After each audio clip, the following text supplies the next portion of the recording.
Today we're going to work on chapters 4 and 5 in the logistics book. Chapter 4 is about the logistics strategy and chapter 5 is about supply chain management. The strategy drivers depends on the customer's requirement of value. The value and the concept of value we've been working on up until now in this course. These perceptions, requirements of value gives us the strategy to use when we talk about supply chain management. Strategy drivers is a company's logistic strategy. Establish a framework for how the supply chain plans, coordinates, controls and evaluates the availability of goods and services for the customers. When we talk about drivers, we look at the demand and the competition.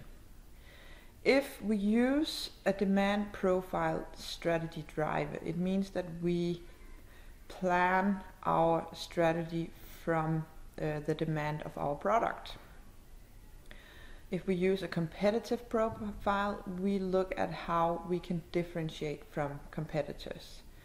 An example of this can be Netto and Bilka. If you go to Netto on a Sunday morning, you know that maybe they're out of milk, because that's what they do. If you go to Bilka, this will never happen. These two examples are different ways of using the strategy drivers.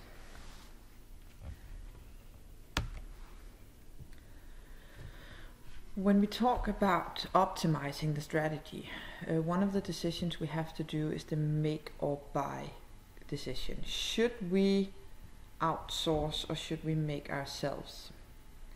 Outsourcing happens when a company chooses to transfer the responsibility for completing parts of its task to another company.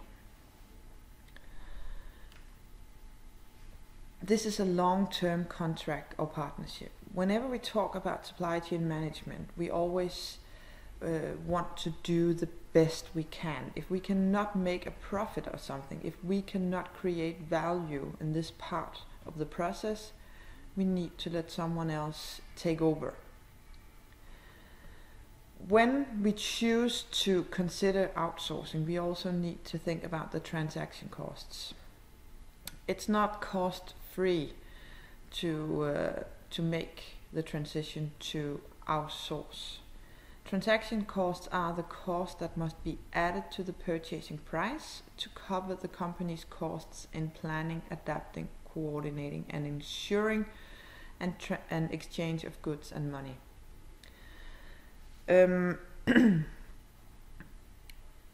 The transaction costs are very difficult to figure out. How can you put a price on culture differences? But what we need to do is estimate. We need to figure out how much it costs us to have someone else do it. The price of letting others do it should be compared to the price of making it ourselves.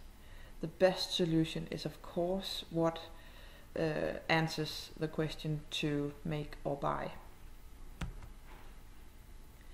Then we look at chapter 5 about supply chain management. Supply chain management is the process from raw material to customer. And when we talk about supply chain management, what is important is that we always create value. We need to make the best supply chain possible.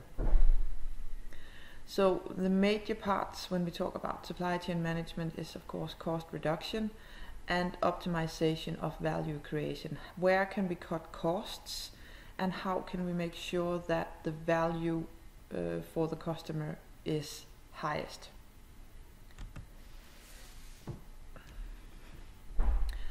We can have different types of supply chains. One could be customer oriented and one could be cost driven. When we look at order winners and order qualifier, we can use these as a starting point to distinguish between cost-driven and customer-driven supply chains. Cost-driven supply chains are often standard products with a predictable demand profile. If we know how much we will sell, if we have a standardized product, it's easier to resource, minimize the production costs. Customer-oriented supply chains, we focus more on the optimization of the customer service. This is where we create value for our customers. If you remember last time we looked at the profile for on one side the resources spent, and on the other side we had the different we had the value creation. So we need to look at the parts of this profile and see where we create value for customers. For some products, the cost-driven supply chain is a better way, because if we have order winners that are mainly price, we want to minimize resources as much as possible. If order winners are more in the service area, we want innovative new products, we have an unpredictable demand profile, then of course our supply chain should be more focused on the customers. In a supply chain, we have a lot of companies working together. We have a lot of different communication and coordination going on between different companies. Whenever we work together with someone else, we need to look at transparency, coordination, and the win-win effect. Coordination is about sharing information, sharing management and plans, sharing processes.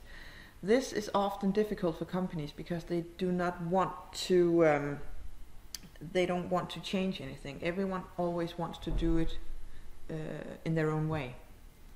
Transparency is again about knowledge sharing. Do you want to share your information? Do you want to share your knowledge with other companies?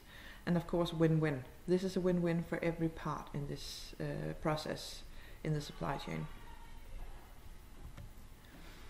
The last thing we're going to talk about in chapter 5 is the bullwhip effect. This is an effective way of avoiding problems with distorted demand data in the supply chain. Again, we work with exchange of information. In the left side, we have customers demanding something new. Maybe there's been a new commercial in TV showing milk or bread will be half price tomorrow. For the store, this will mean a short-term higher demand. This means that the store, the retailers here, will buy more, will expect more from their wholesalers. They again will ask more from their manufacturers, and lastly from the suppliers. Everyone wants to cover themselves. Everyone wants to make sure they have enough to cover this sudden demand. And everyone increases the supply a little bit. So in the end, what is a short-term demand will, when we get to the supplier, end up with a very, very big warehouse full of products. Thank you.